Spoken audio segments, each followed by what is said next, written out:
Hey there, this is the Resistor Vic podcast.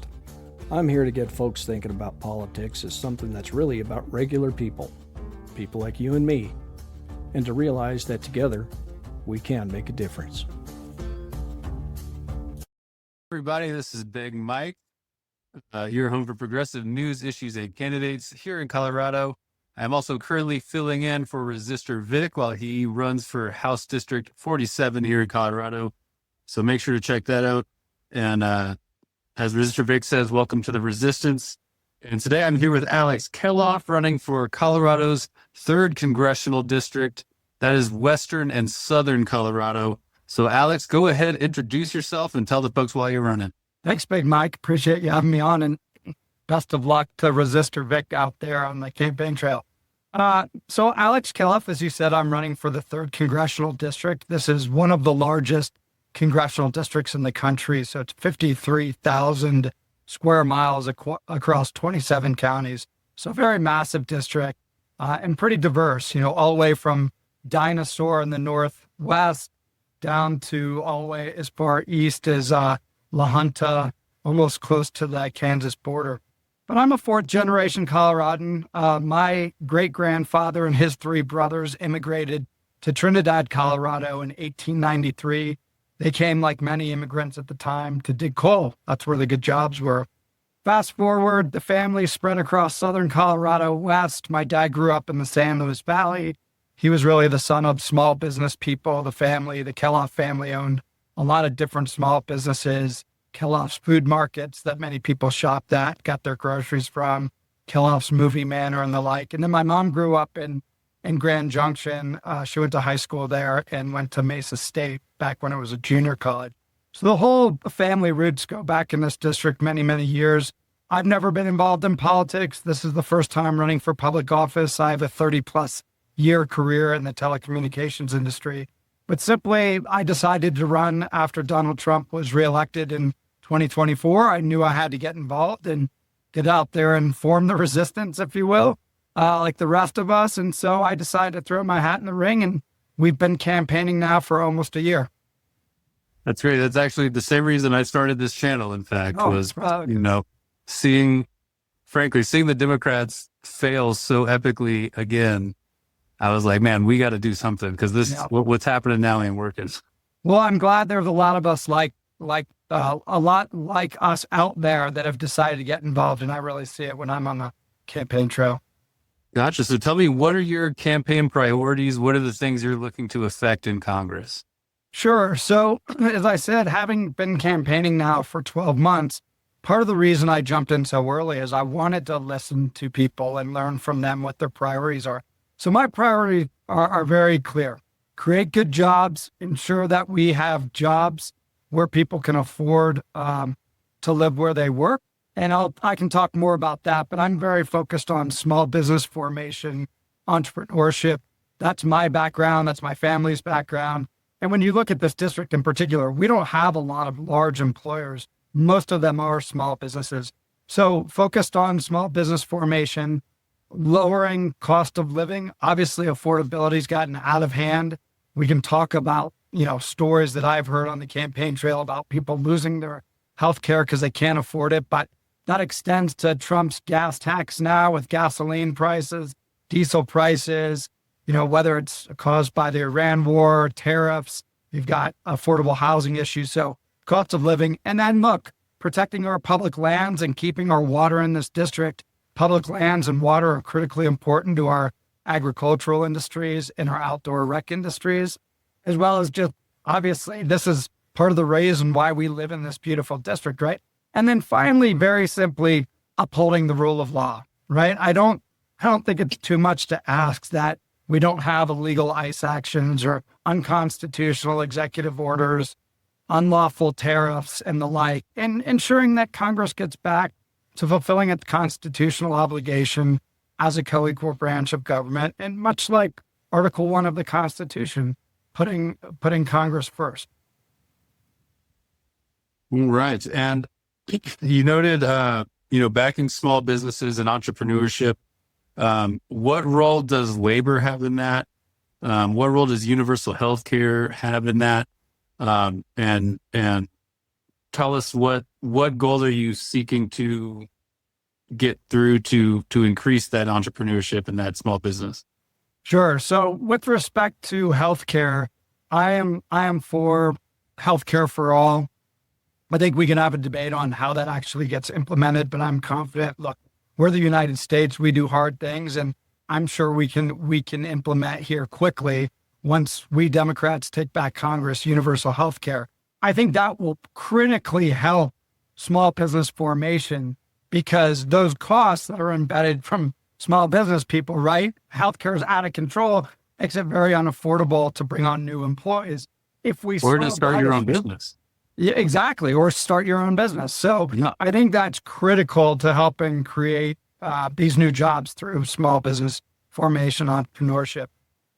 With respect to trades and labor, this is something near and dear to my heart. As I said earlier, my industry has been telecommunications, and it's actually out there building physical infrastructure. So things like cell phone towers, you've got tower climbers, laying fiber optic cable for fiber optic networks. These are real construction jobs. They're good jobs. They pay well. It's a growing industry. Oftentimes over my 30 plus year career, we've employed many, many trades and unions, whether that's pipe fitters, whether that's electrical. So, I understand the value of trades and unions in these good labor jobs. And that's something I've done. Now, specifically with how do we get these things accomplished? I have some specific ideas about how we can change the tax code to incentivize more public-private partnership. So bring private capital alongside the public taxpayer and good corporate governance as well as good public governance to ensure that these things can be funded and built and create these good jobs while at the same time protecting us as constituents and taxpayers. So that's one thing through the tax code. I think we need smarter regulations so we can get back to building in this country, but at the same time protecting things like the environment. And I have, a lot of experience there, decades of experience and some specific ideas. So the tax code, regulatory policies, and then just overall encouragement about creating these small businesses and ensuring that there's transparency and certainty around the regulations so that people like yourself or myself or others have confidence if they make an investment now that, the next administration isn't going to pull the rug out from them and then change everything. So. Gotcha. And then on policy particulars, would you support either a raise in the minimum wage or the PRO Act? I'm not sure if I can speak about the PRO Act. With respect to the minimum wage, that is something certainly worth looking at.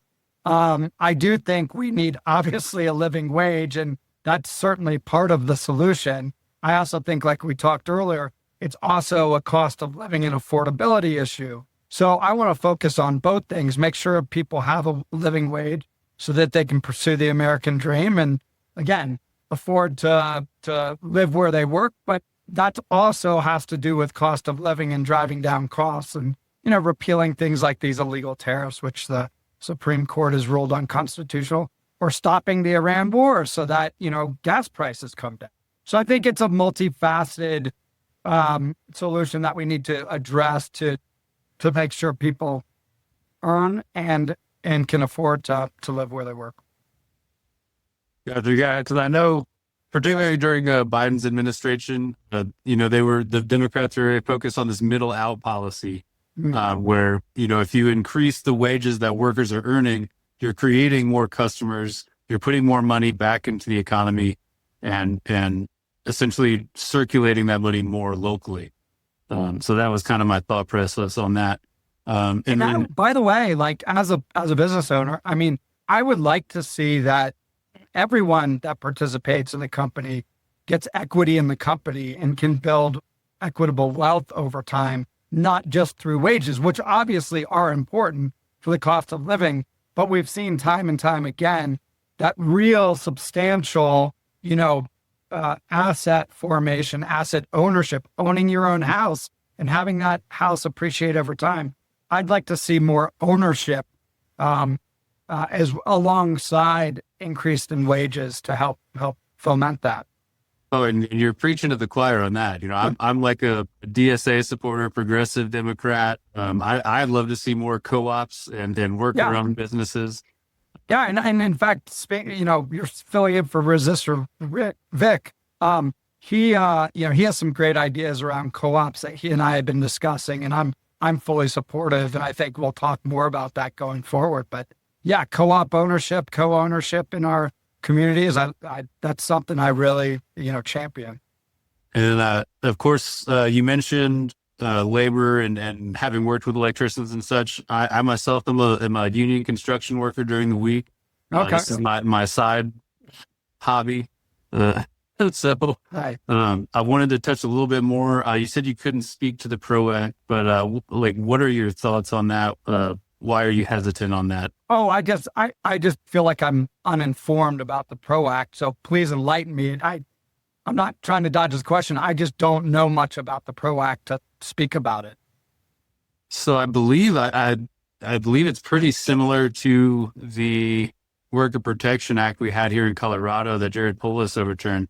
Yeah, where it's protecting workers' rights to organize. I'd have to look into the more fine print of it, but essentially the point is to make it easier for workers to organize. Okay. Yeah. And look, I am for collective bargaining. I am for trying to, and by the way, I think this is a tough problem, but reducing the gap between the highest earner in a company, whether that's the CEO or whomever, and your average worker, line worker or what have you. I think that's a hard problem, but I do think we need to address that over time. But if collective bargaining is part of that solution, I am for collective bargaining. Gotcha. And so I've been scrolling through your TikToks. You mentioned a lot about state lands and water. So I wanted to give you a second to talk about what is the importance of public lands and water here in the West. Yeah, you look at our elected representation today and Jeff Herr, right? The very first act that he proposed as a congressman just over 14 months ago or so was called the Productive Public Lands Act. And most people don't know about this because he's kept it on the down low and hush hush. Basically, that Productive Public Lands Act, which was the name of the act that he proposed, was ripped right out of Project 2025. And what it would do is sell off or lease off our public lands under BLM auctions and otherwise, creating alternative uses for our public land. And he'll tell you that the oil and gas and natural resource extraction is the largest economic driver in the district. That is a lie. It is outdoor recreation, which is, our public lands are critically important to that. We talked about water a little bit, water being critical to those public lands, whether you're rafting guides or anglers, water is critically important, but obviously also to farming and ag. And so once our public lands are gone, we will never get them back. And the other thing is they're called public lands for a reason. We, the public, own them. They are owned by us, by we, the constituents, we, the American people. And he's trying to sell these off or lease them off, of which we'll never get them back, to, his entrenched interests that donate to his campaign. So I'm not necessarily against oil and gas. I mean, that's critical to our energy future and energy today. But we need to protect these public lands. They're an economic driver of the community. We need to keep the water in this district so the farmers and ranchers can thrive, and that we can, protect the public lands for the sake of America going forward and our children.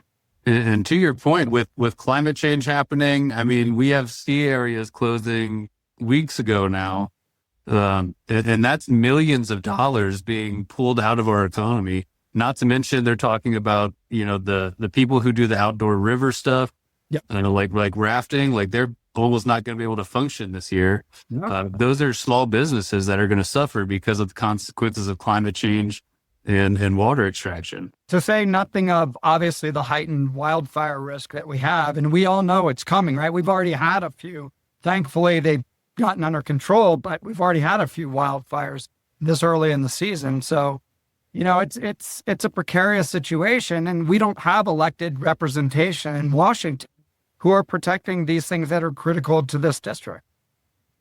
And what role, when we have, our lovely, supposedly Democratic governor here in Colorado, trying to push, AI data centers and things like that here in our state, where water is inherently, it's gold here in Colorado. Oh, yeah. So what is your answer to the AI data center issue here in the West? Well, I appreciate the question because I have decades of experience with data centers. And look, my view is, to be very clear, I am against data centers, at least large scale data centers in this district. And probably for the most part, all of Colorado, although arguably there are probably some areas that possibly data centers might fit, but not in the 3rd Congressional District. Data centers are critical to our future, our national security, our economy. AI is real. It's not going away. We need the compute. But the issue is that, building a data center will create good jobs for a matter of weeks. And then those jobs go away because the data center is developed and they don't require very many personnel to operate them on an ongoing basis. Yes, there's an argument that some talk about that you could get the property tax revenue, but I don't believe the property tax revenue would offset the downsides of having these large data centers in the district because of the water consumption and other potential pollution they create, potentially through diesel generators, et cetera. Having said all that, as I said, data centers are critical to our future, our national security. And there are areas geographically where it makes more sense to build data centers. So for example, when you look at more temperate climates that have cold ambient air temperatures year round, you can cool these data centers without using much water or maybe even any water. You can generate electricity from clean power sources like geothermal or hydro. So I am not against data centers, but I am against data centers in this district. So you mentioned you have experience. That's actually very interesting. And I do have a question for you. Sure. Is there a geographic reason to build them here in Colorado? Or can we build them, say, in Louisiana or Seattle or Canada, somewhere where they're easier to get water or cool off? Do they have to be here? Is there a geographic reason? They do not. No, what you find like in any real estate development is someone may own a piece of land here and they were sitting on that piece of land and thinking over time, like, do I build housing here? Do I farm it? Do I ranch it? Oh my God, there's these things called data centers now. I'm just going to go pitch, I'll build a data center here because I own a big tract of land that was cheap and I think I can get access to water. I think I can get access to utility power. I think I can get access to the telecommunications infrastructure. So no, there is no reason in particular in the district. Again, like there are some arguments maybe around like Colorado Springs where there's a density of telecommunications fiber there already. You have Space Command there, et cetera. Not out of the district, but there is no inherent reason why it would make sense to build a data center in Colorado's 3rd. Gotcha. All right. And I do want to get into some news items here. Obviously, we are at war with Iran, whether the Trump administration wants to call it that or not. But what are your opinions on this war and Trump's actions so far? Is it illegal? What are your thoughts? So one, it's a war of choice. He decided to go to war. And so it is a war of choice. I do believe it's illegal. Now, having said the legality of it, if I were in Congress, I would prosecute the case that it's an illegal war and it requires constitutional authority, which is required after so many days once those actions have started been taken. Look, the reality is the Iranian regime for 47 years has killed Americans, has been a threat to the Middle East as well as U.S. interests. So in no way am I standing up for this terrorist Iranian regime. Having said that, I do believe that they were contained. I do believe that through things like the JOCPOA, that we had contained them. Yes, were they developing nuclear technology? Yeah. Was some of it illegal? Maybe, I'm not quite sure, but clearly we had contained them and they weren't on their way to making a bomb imminently. And even the intelligence estimates all concluded that, even under this administration. So this is a war of choice. I don't mean to make light of it when I say it makes me laugh, but you hear about all the Republicans saying about the incompetent pullout of Afghanistan by Biden and the tragic death of some of our soldiers there. And you know what? That criticism is fair. But like, this is so much greater order of magnitude about how much more dangerous Donald Trump and the support of people like Jeff Hurd for Donald Trump and this administration, not speaking out against it, has made the world. Xi Jinping in China has told his military to prepare to invade Taiwan by 2027. Well, we're not very far from 2027. And he sees how tied up we are and incompetent we are in terms of trying to achieve whatever goals he's trying to achieve in Iran. So I respect our military. They've done a hell of a job to degrade Iran's capability. And so credit goes to them for that. But this is an illegal war, and it's not clear how we're going to exit from it. And you just saw just this morning, hot off the press, that the negotiations with Iran have failed. Thanks, J.D. Vance. I mean, clearly you're a great negotiator. And now we're saying we're going to block the Strait of Hormuz. So that's a terrible situation. I'm like, wait, so now we're blocking the strait? Yeah, like, I don't now we are. What is the thought process here? So it's just, look, couldn't be more inept. I've never seen an administration that's more incompetent than this one. And it is not a good situation globally. And let's just be very, very clear. This makes the world a much more dangerous place than just 5 weeks ago. We are in a much more precarious and dangerous global situation than we were 5 weeks ago. And this, by choice from Donald Trump and the Republicans that support him, like Jeff Hurd. Do you believe the Iranians have a stronger hand now than they did before the war? I think I think this is a terrorist regime, so I'm not supporting them. I don't mean these comments, but they're not dumb, right? And the enemy always has a vote, and they've figured out where their leverage is, and clearly it's by controlling the Strait of Hormuz. So this idea that Trump is now saying we're going to blockade the Strait of Hormuz, I mean, it's just pandering. It's just words. The reality is, good or bad, the Iranians control the Strait of Hormuz. So, look, we shouldn't underestimate them. They are an evil regime, and I hope the people eventually do rise up and overthrow the regime, and we get something that looks more like a democracy in the Middle East there. But they're savvy. We shouldn't underestimate them. We clearly did underestimate them, and now we're paying the price for it, both in American military lives, unfortunately. Well, I don't know the latest count, 13 dead, and well over 100, if not hundreds of our military being wounded. So the blood is on Donald Trump's hands, and the blood is on Jeff Hurd's hands. We've seen Donald Trump, frankly, decline mentally over the past few years. His tweets, his truths, whatever you want to call them, are becoming more and more unhinged. We saw the Easter tweet that was ridiculous. We saw him threaten to end Iranian civilization.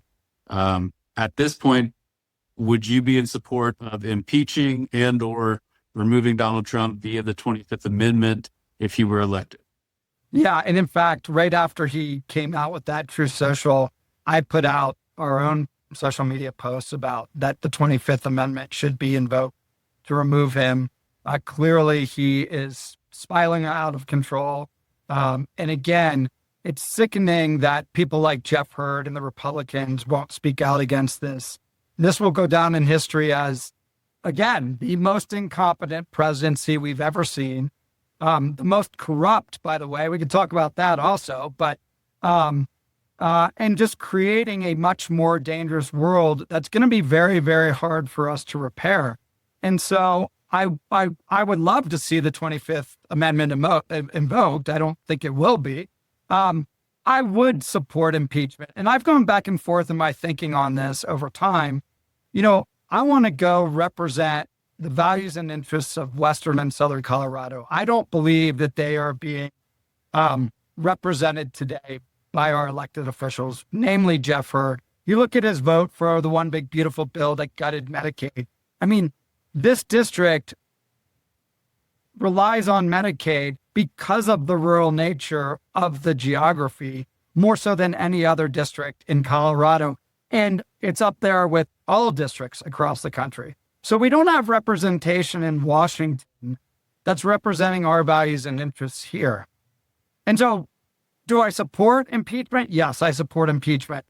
But I want to go to Washington to get things done, right? And maybe, by the way, like as an aside, maybe this is the time that he really would get impeached and convicted in the Senate, given how out of control mentally he is. And frankly, I think with the blue wave we're expecting, the wind we've been seeing, I think there's a good chance of Democrats taking the House and Senate. And if they could get enough. Now, my issue, I guess, with the 25th Amendment is I think it's actually even harder than impeachment. Yeah, I think it would. It would require, J.D. Vance to go to Congress, which I don't ever see happening. But impeachment, I could definitely see if Democrats take the House and the Senate, which is why I wanted to see your opinion on that. Well, I will say one thing, and this message to J.D. Vance. If you ever want to become president, JD, now's the time to do it by invoking the 25th and getting the cabinet around you. That's fair. If we could appeal to his ambitious side, I suppose. Exactly. And then he can run off in, the elections in 2028. Take his chances. I don't think he has a very good chance to win, but anyway. Gotcha. And then, so Israel has been acting more and more of a rogue state. They've now invaded southern Lebanon. They're attacking Beirut. Obviously we have the situation in Gaza. Many call it genocide. And frankly, it's appearing more and more that they dragged us into the war with Iran so that they can kind of cement themselves as the hegemon in the Middle East. What is your view on Israel? Do you view the Gaza war as a genocide? Now that they're going to Lebanon, this is clearly not a defensive maneuver. So kind of give me your thoughts on Israel, and would you support stopping support and weapons to Israel? So I've worked in the Middle East. I've worked in Israel. I've worked in Saudi Arabia and elsewhere. I have many, many Israeli friends, and I support Israel. I support Israel as a Middle Eastern democracy and a beacon of hope for the people worldwide. Look, I view Netanyahu similar to Trump. I mean, he is bad for his country, just as Donald Trump is bad for our country. That doesn't take away my support for Israel or the Israeli people. So I think the actions that they've taken are hurting the near, mid, and long-term interests of Israel. And I think that's the problem. I think Netanyahu and his government is the problem, not the Israeli state. So I certainly support their right to defend themselves. And after October 7th, just like after 9/11 for us, they took action. They took offensive action that they believed were in their defensive interests to protect, the long-term state of Israel. So I appreciate that and I understand that, but I think they've gone too far, much like we went too far oftentimes after September 11th. So I would love to see the Israeli people rein in their administration like we're doing here with our own administration. And so that's where I stand. I am a supporter of Israel. I believe it is historically, it has been in our interest to support Israel. And is it any surprise that Netanyahu has manipulated Trump just like Putin has? No, of course, he's going to act in their interests or the interests that he believes to manipulate Trump. And unfortunately, we have a president and an administration that's easily manipulable, of which got us into this war of choice. So I am for Israel. I'm a supporter of Israel. I'm not a supporter of the current Israeli government.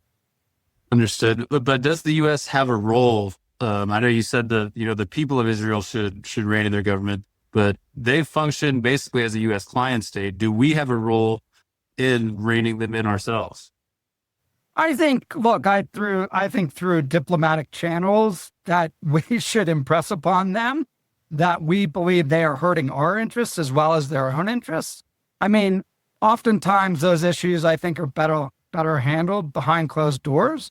I think also, and this is in no way to take away from Gaza, the West Bank, Lebanon. In Lebanon, they've displaced, almost a quarter of the population, over 1 million people. So it's terrible. It's absolutely terrible. So to take nothing away from any of that, but look what's going on in Ukraine. Look what's going on in Sudan. I mean, there are just so many hotspots around the world where there's tragedy, there's war, there's death. And we need to be more on the front foot about taking diplomatic action to rein in some of these things, but to help those people that are being affected by it tragically, but also to ensure that we're looking out for our long-term interests as well. Gotcha. And then finally, we saw someone burn down a warehouse in California this week saying, all you had to do was pay us enough to live. So kind of I didn't see it. I had not seen that. Yeah. So I think it was a giant paper warehouse, I believe in Ontario, California. The guy recorded himself lighting it on fire. Oh, wow. And saying, all you had to do was pay us enough to live.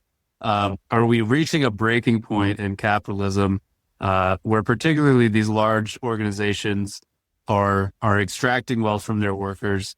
And what is your opinion on that? And are we moving in the right direction as a country or the wrong direction? No, we're certainly moving in the wrong direction as a country. I am running because I believe leadership matters. And I think, we need independent leadership. I will be the first one to say, there are problems with the Democratic Party. There have been, there are today. I'm running because I believe leadership matters and we need leadership that's running for the right reasons. I like Charlie, I believe it was Charlie Munger, Warren Buffett's, partner in Berkshire Hathaway, that said, show me the incentives and I'll show you the outcomes. We have the wrong incentives right now in our political system, right? There's too much money in our political system. We need to get that money out. We need to overturn Citizens United. We need to, pass campaign finance reform. We need this special interest money out of the system because all we've been doing is electing a lot of people that are doing it for the wrong reason. I believe I'm doing it for the right reason.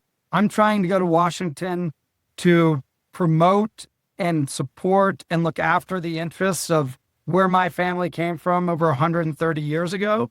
And the values and interests of Western and Southern Colorado, given its rural nature, it's how gigantic it is and how diverse it is, are oftentimes different from the rest of the country. And we need elected representation that goes there, fights every day, can flip this seat in November, take Congress back and take our democracy back. I think I'm the guy to do that. And I can go and believe that I can act in the best interest of the constituents here without being captured by, all of the big special interests, or for that matter, when I disagree with my party, I'll disagree. So I think, I was not aware of that warehouse being burnt down, but the incentive system is wrong right now. And we need to do the hard work and take leadership to change it and fix it. On that note, would you support overturning Citizens United, and do you accept corporate or APAC money?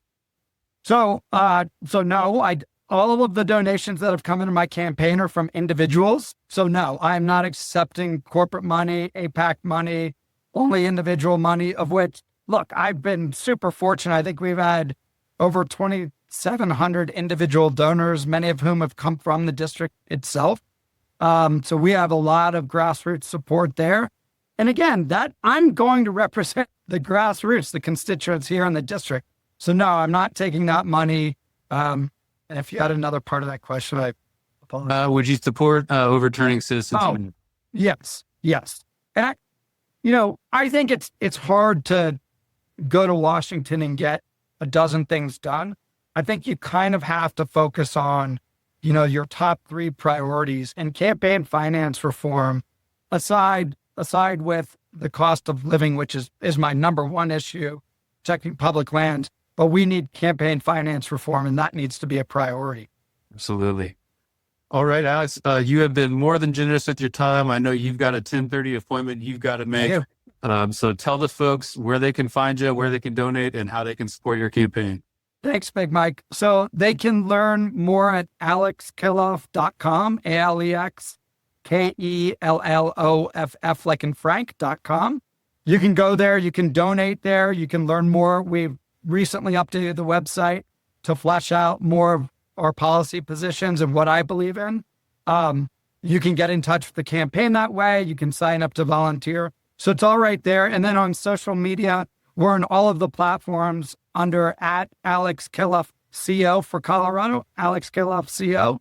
You can find us on Facebook, Instagram, Blue Sky, TikTok, and others. So really appreciate it, Big Mike. Thanks for what you do and what you do in your day job during the week. Thank you. I'm sure we'll talk again soon. We sure will. This has been Big Mike. I am also filling in for Resistor Vic, and make sure to support his campaign out in House District 47. And thanks for coming, everybody. Have a good one. Well, folks, looks like we're back at the barn and it's time to call it a day. I sure do appreciate you spending your time with me. If you want to help keep this podcast going by supporting me, you can get a paid subscription on Substack, where I'm Resistor Vic. Or if you're the type that'd rather go to PayPal, I'm also resistorvic@gmail.com. Thanks again.